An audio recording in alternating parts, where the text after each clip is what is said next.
നമസ്കാരം.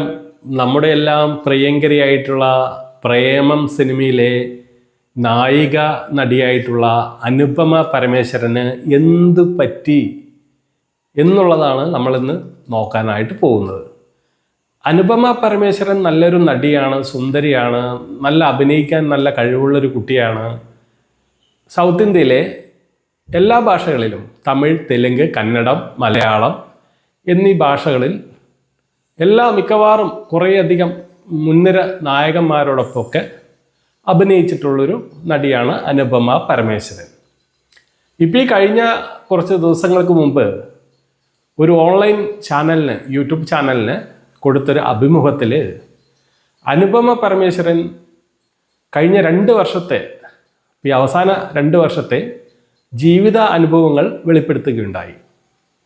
ജീവിത അനുഭവങ്ങൾ എന്ന് വെച്ചാൽ 2 വർഷമായിട്ട് ഒരു നടനുമായിട്ട് റിലേഷൻഷിപ്പിലായിരുന്നു എന്നാണ് അനുപമ വെളിപ്പെടുത്തിയിരിക്കുന്നത്. അത് ഏകദേശം എല്ലാവർക്കും അറിയാവുന്ന ഒരു കാര്യം തന്നെയാണ്. നമ്മുടെ തമിഴ് സിനിമയിലെ വലിയൊരു ഹീറോ ആയിട്ടുള്ള, നായകനായിട്ടുള്ള നമ്മുടെ വിക്രത്തിൻ്റെ മകൻ ധ്രുവ് വിക്രവുമായിട്ടാണ് അനുപമ റിലേഷൻഷിപ്പിൽ ഉണ്ടായിരുന്നത്. ഇപ്പോൾ അതിനൊരു ഓമന പേരാണല്ലോ റിലേഷൻഷിപ്പ്. അതായത് വിവാഹമൊന്നും കഴിക്കാതെ ഒന്നിച്ച് യാത്ര ചെയ്യും, ഒന്നിച്ച് താമസിക്കും, ഒന്നിച്ച് അവരുടെ വീട്ടിലേക്ക് പോകും, വരും. അങ്ങനെ അതാണ് റിലേഷൻഷിപ്പ് എന്ന് പറയുന്നത്. പണ്ട് കാലത്തൊന്നും അങ്ങനെയൊന്നും ഉണ്ടായിരുന്നില്ല. ഇപ്പോൾ കുറച്ച് കാലമായിട്ട് നമ്മുടെ ഈ നാട്ടിലൊക്കെ ജീവിതം മാറിയ സാഹചര്യം, അതായത് നമ്മൾ വിദേശ ജീവിത രീതി നമ്മളിവിടെ അഡാപ്റ്റ് ചെയ്യുകയാണ് കുറേ വർഷങ്ങളായിട്ട് ഉണ്ടായിട്ടുള്ളത്. ഇവിടെ മാറിക്കൊണ്ടിരിക്കുകയാണ്, ഇവിടുത്തെ ജീവിത രീതികൾ മാറിക്കൊണ്ടിരിക്കുകയാണ്. അപ്പോൾ അതിൻ്റെ ഭാഗമായിട്ട് തന്നെ അവർ 2 വർഷമായിട്ട് റിലേഷൻഷിപ്പിലായിരുന്നു.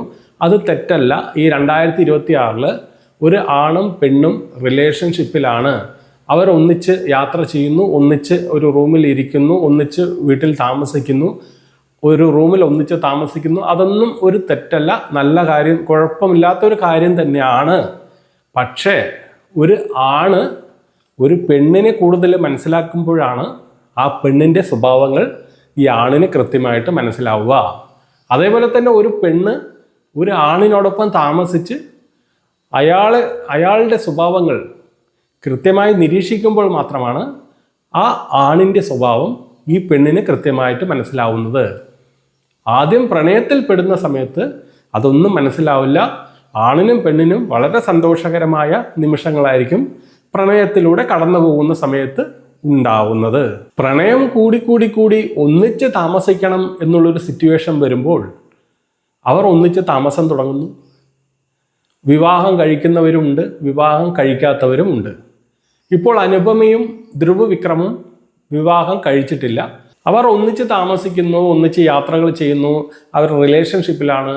ഭാവിയിൽ 2 പേരും കൂടുതൽ മനസ്സിലാക്കിയതിന് ശേഷം വിവാഹം കഴിക്കാം എന്നുള്ളൊരു തീരുമാനത്തിലായിരുന്നു അവർ ഉണ്ടായിരുന്നത്. ഈ വിക്രത്തിൻ്റെ വീട്ടിൽ, തമിഴ്നാടൻ വിക്രത്തിൻ്റെ വീട്ടിലാണല്ലോ ധ്രുവ് വിക്രം താമസിക്കുന്നത്.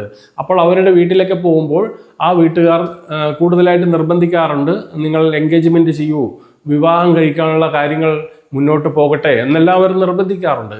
പക്ഷേ ഇവർ അതിനൊന്നും സമ്മതിക്കുന്നില്ല. അനുപമ തന്നെയാണ് വെളിപ്പെടുത്തിയത്, ഞാൻ അതിന് സമ്മതിച്ചില്ല, പിന്നീടാവാം എന്ന് പറഞ്ഞു. അത് അനുപമ ഈ ധ്രുവിനെ കൂടുതൽ മനസ്സിലാക്കിയപ്പോൾ ആ ധ്രുവ് വിക്രത്തിൻ്റെ മോൻ ഒരു ടോക്സിക് പേഴ്സൺ ആണെന്ന് അനുപമയ്ക്ക് മനസ്സിലായി എന്നാണ് പറയുന്നത്. ഒരു ഡ്യുവൽ ക്യാരക്ടർ, ഒരേ രീതിയിലുള്ള മൈൻഡ് സെറ്റല്ല അയാൾക്കുള്ളത്. ഒരു സമയം നല്ലൊരു കാമുകനായിട്ടും പിന്നൊരു സമയം വലിയൊരു രാക്ഷസന്റെ സ്വഭാവം പോലെയും, അങ്ങനെ വ്യത്യസ്തമായ സ്വഭാവ രീതികളുള്ള ഒരു വ്യക്തിയാണ് ഈ ധ്രുവ് വിക്രം എന്നാണ് അനുപമയുടെ വെളിപ്പെടുത്തൽ. അപ്പോൾ നമ്മൾക്ക് ഇതിൽ നിന്നൊരു കാര്യം മനസ്സിലാക്കേണ്ടിയിരിക്കുന്നു. കേരളത്തിലെ യുവാക്കൾ പ്രത്യേകം ശ്രദ്ധിക്കണം. പ്രണയം നല്ല കാര്യം തന്നെയാണ്, പ്രണയത്തിൽ പെടുന്നത് കൊണ്ട് യാതൊരു കുഴപ്പവുമില്ല.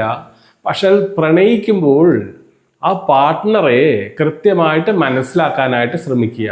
അതിനു മുമ്പ് ഒന്നിച്ച് റിലേഷൻഷിപ്പാണ്, ഞങ്ങൾ ഒന്നിച്ച് താമസിക്കുകയാണ്, അല്ലെങ്കിൽ ഒന്നിച്ച് യാത്രകൾ ചെയ്യുകയാണ് എന്നൊക്കെ പറഞ്ഞുകൊണ്ട് ഒന്നിച്ച് താമസിച്ച് കൂടുതൽ മനസ്സിലാക്കിയതിന് ശേഷം അടിച്ചു പിരിയുന്നതിനേക്കാളും നല്ലത് ഒരു ഫ്രണ്ട്ഷിപ്പിലൂടെ കൂടുതലായിട്ട് ഒരു വ്യക്തിയെ മനസ്സിലാക്കിയതിന് ശേഷം പ്രണയിച്ചുകൊണ്ട് ആ വ്യക്തി നല്ലതാണെങ്കിൽ മാത്രം വിവാഹത്തിലേക്ക് കടക്കുന്നതായിരിക്കും നിങ്ങൾക്ക് നല്ലത് എന്നാണ് എനിക്ക് പറയാനുള്ളത്. ആണുങ്ങളെല്ലാം കുഴപ്പക്കാരാണെന്ന് പറയുന്നതും ശരിയല്ല. പെൺകുട്ടികളുടെ ഭാഗത്തും തെറ്റുണ്ടാവും, ആൺകുട്ടികളുടെ ഭാഗത്തും തെറ്റുണ്ടാവും. ആൺകുട്ടികളോട് ചോദിച്ചാൽ പറയും ആ പെൺകുട്ടി അവൾ ശരിയില്ല, അവളുടെ സ്വഭാവം ശരിയില്ല, വലിയ പ്രശ്നങ്ങളാണ്, അങ്ങനെ എങ്ങനെ പല സംശയങ്ങളും മറ്റു പല കാര്യങ്ങളും കാരണങ്ങളും ബോധിപ്പിക്കാൻ ഈ ആൺകുട്ടിക്ക് കഴിയും. അതേപോലെ പെൺകുട്ടിയോട് ചോദിച്ചാൽ ആ ആൺകുട്ടിയെക്കുറിച്ച് പലതരം മോശമായിട്ടുള്ള കാര്യങ്ങൾ പറയുകയും ചെയ്യും. അപ്പോൾ ഇതിന് യഥാർത്ഥ കാരണം ആരുടെ ഭാഗത്താണ് തെറ്റ്, ആരുടെ ഭാഗത്താണ് ശരി എന്നുള്ളത് അവർക്ക് മാത്രമേ അറിയുള്ളൂ. പക്ഷെ അവർ അന്ധത ബാധിച്ചുകൊണ്ട് രണ്ടാളെയും അങ്ങോട്ടും ഇങ്ങോട്ടും തെറ്റിദ്ധരിച്ചുകൊണ്ട് സ്വയം അടിച്ചു പിരിയുകയാണ് ചെയ്യുന്നത്. ഇത് ആദ്യത്തെ സംഭവമല്ല, നിരവധി പേർ ഇങ്ങനെ തന്നെയാണ്. ലോകത്തെല്ലാവർക്കും ജീവിതത്തിൽ ഒരു സമയത്തെങ്കിലും പ്രണയം ഉണ്ടാവും. ആ പ്രണയം എല്ലാവർക്കും സക്സസ് ആവില്ല. 100-ൽ 95 പേർക്കും പ്രണയം പരാജയപ്പെടുകയാണ് ചെയ്യുന്നത്. അതിൽ അങ്ങോട്ടും ഇങ്ങോട്ടുമുള്ള പരസ്പരം മനസ്സിലാക്കുന്ന രീതികളിൽ വരുന്ന വ്യത്യാസമാണ് അവർ ഒന്നിക്കാതിരിക്കാനുള്ള കാരണങ്ങളും പിന്നെ സാഹചര്യങ്ങളും അവർക്ക് ഒന്നിക്കാനായിട്ട് കഴിയുന്നില്ല. അതുകൊണ്ട് യുവാക്കളോട് എനിക്ക് പറയാനുള്ളത്, ഇങ്ങനെയുള്ള അനുഭവങ്ങൾ നിങ്ങൾക്കൊരു പാഠമാവട്ടെ എന്നാണ് എനിക്ക് പറയാനുള്ളത്. ഒരാളെ കൃത്യമായി മനസ്സിലാക്കാത്തതിന് മുമ്പ് തന്നെ അയാളുമായിട്ട് കൂടുതൽ റിലേഷൻഷിപ്പിലാവുക എന്നൊക്കെ പറയുന്നത് നമ്മുടെ പഴയ രീതിയിൽ പറയുകയാണെങ്കിൽ മാനാഭിമാനമുള്ളവർക്ക് കഴിയില്ല എന്ന് തന്നെ നമ്മൾ പറയേണ്ടതായിട്ട് വരും. തെറ്റല്ല കേട്ടോ, അത് പഴയ കാലത്ത് അങ്ങനെയാണ്. ഈ കാലത്ത് അത് നല്ലൊരു കാര്യം തന്നെയാണ്. റിലേഷൻഷിപ്പിലാവുന്നതും ഒന്നിച്ച് താമസിക്കുന്നതൊന്നും ഈ കാലത്ത് തെറ്റായിട്ടുള്ളൊരു കാര്യമല്ല. പക്ഷേ നിങ്ങൾ ഒരാളെ തിരഞ്ഞെടുക്കുമ്പോൾ, ഒരു ആണ് ഒരു പെണ്ണിനെ തിരഞ്ഞെടുക്കുമ്പോൾ, പെണ്ണ് ഒരു ആണിനെ തിരഞ്ഞെടുക്കുമ്പോൾ കൃത്യമായിട്ട് അവരെ മനസ്സിലാക്കിയതിന് ശേഷം പ്രണയത്തിലാവുക, റിലേഷൻഷിപ്പിലാവുക, പിന്നീട് കല്യാണം കഴിക്കുക, അതൊക്കെയാണ് നല്ലൊരു കാര്യം. ഈ അനുപമയുടെ അനുഭവം ഇപ്പോൾ പ്രണയിച്ചു കൊണ്ടിരിക്കുന്നവർക്കും റിലേഷൻഷിപ്പിലാകാൻ ആഗ്രഹിക്കുന്നവർക്കും എല്ലാവർക്കും ഒരു പാഠമാവട്ടെ. ഇങ്ങനെ നിരവധി സംഭവങ്ങൾ നമ്മുടെ നാട്ടിൽ നടക്കുന്നുണ്ട്. അതെല്ലാം മനസ്സിലാക്കി കൊണ്ടുവേണം ഒരു ആണും പെണ്ണും പ്രണയത്തിലാവാൻ. പ്രണയത്തിൽ പെട്ടുകഴിഞ്ഞാൽ പിന്നെ ആകെ പ്രശ്നമാവും. പ്രണയം പരാജയപ്പെട്ടാലോ അതിൽ പരം ദുഃഖം വേറൊന്നുമില്ല. അപ്പോൾ അതുകൊണ്ട് പ്രണയത്തിലാവുന്നതിന് മുമ്പ് തന്നെ ഒരു ആണ് ആ പെണ്ണിനെ കുറിച്ച് കൂടുതലായിട്ട് മനസ്സിലാക്കാനായിട്ട് ശ്രമിക്കുക, ആ പെണ്ണ് ആണിനെ കൂടുതലായിട്ട് മനസ്സിലാക്കാനായിട്ട് ശ്രമിക്കുക. അല്ലെങ്കിൽ ഇങ്ങനെയുള്ള ദുരനുഭവങ്ങളിൽ പെട്ട് ധാരാളം വിഷമങ്ങൾ സഹിച്ചുകൊണ്ട് നിരവധി ആത്മഹത്യകൾ ചെയ്യുന്നുണ്ട് ആളുകൾ. ജീവിതം തന്നെ തകർന്ന് മദ്യത്തിനും മയക്കുമരുന്നിനും അടിമപ്പെടുന്ന ആണും പെണ്ണും ധാരാളമുണ്ട്.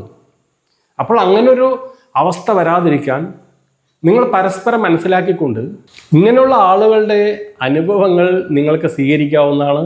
അവർക്ക് എന്ത് സംഭവിച്ചു, അവർക്ക് എന്താണ് പറ്റിയത്, എന്തുകൊണ്ടാണ് ഇങ്ങനെയൊക്കെ സംഭവിച്ചത് എന്ന് മനസ്സിലാക്കുക. ഈ സമൂഹത്തിൽ നടക്കുന്ന കാര്യങ്ങളെല്ലാം നിങ്ങളെല്ലാവരും മനസ്സിലാക്കിക്കൊണ്ട് നല്ല രീതിയിൽ ജീവിച്ച് മുന്നോട്ട് പോവുക. ഈ രാജ്യത്തിൻ്റെ, ഈ നാട്ടിലെ സംസ്കാരവും പാരമ്പര്യവും നമ്മുടെ ജീവിത രീതിയും, നമുക്ക് മലയാളികൾക്കൊരു കൾച്ചറുണ്ട്, കുടുംബ പശ്ചാത്തലവും ആ കുടുംബ സംസ്കാരവും എല്ലാം ഉണ്ട്. അതിനനുസരിച്ചൊക്കെ കൃത്യമായിട്ട് നമ്മുടെ ജീവിതം, മുന്നോട്ടുള്ള ജീവിതം പ്ലാൻ ചെയ്യുകയാണെങ്കിൽ കൂടുതൽ ഇങ്ങനെയുള്ള വിഷമ ഘട്ടങ്ങളിലേക്ക് ചാടാതിരിക്കാൻ ഉപകരിക്കുമെന്നാണ് എനിക്ക് പറയാനുള്ളത്.